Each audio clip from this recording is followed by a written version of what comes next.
Hi, welcome to week 5. This week, the major assignment is your PowerPoint presentation. Let me say a bit more about that.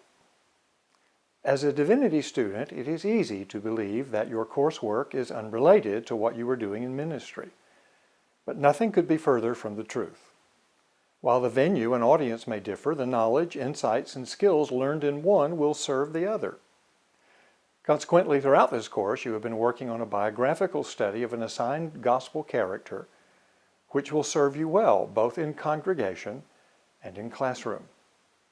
The biographical study, as you know by now, is comprised of 2 separate but related assignment components, each with a different purpose and audience in view, but both utilizing the same research. First, a church PowerPoint presentation, and secondly, an academic research paper. In your research, you will systematically and comprehensively examine the biblical stories and information about your assigned character. Determine how that character is portrayed in the New Testament, both positively and negatively, and then present those findings as a biblical biography of your assigned gospel character. The purpose of both components is to give you a full understanding of the character, so that you might use that information in both congregation and classroom. And so, your biographical study is designed with 2 purposes in mind: as a research project for submission in this course, and as a presentation or series of presentations for personal use in a church-related setting.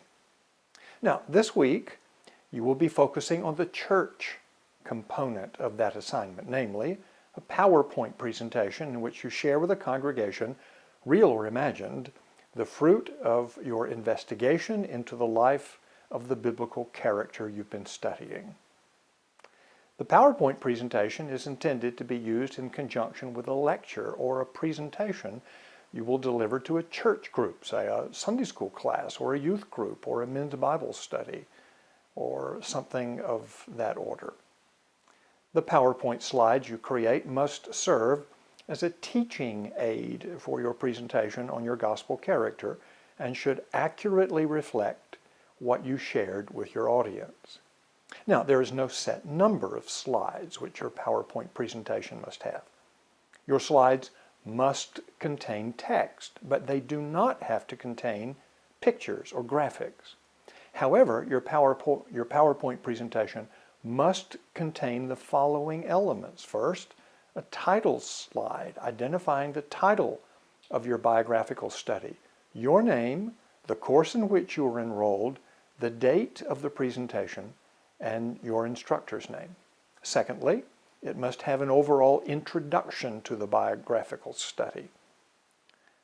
Thirdly, it must have 1 slide for each lesson or section of the study.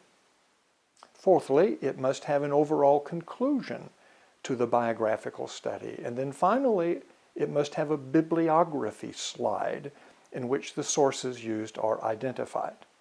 Now, a further word about the introduction and conclusion. The introduction and conclusion are not just the first and last slides. They must be labeled introduction and conclusion. What is obvious to the student is not always obvious to the professor, so make sure you clearly identify your introduction and conclusion slides. Now, the completed PowerPoint presentation must be uploaded to the appropriate Blackboard assignment portal for week 5 by 11:59 p.m. Eastern Time this Sunday night.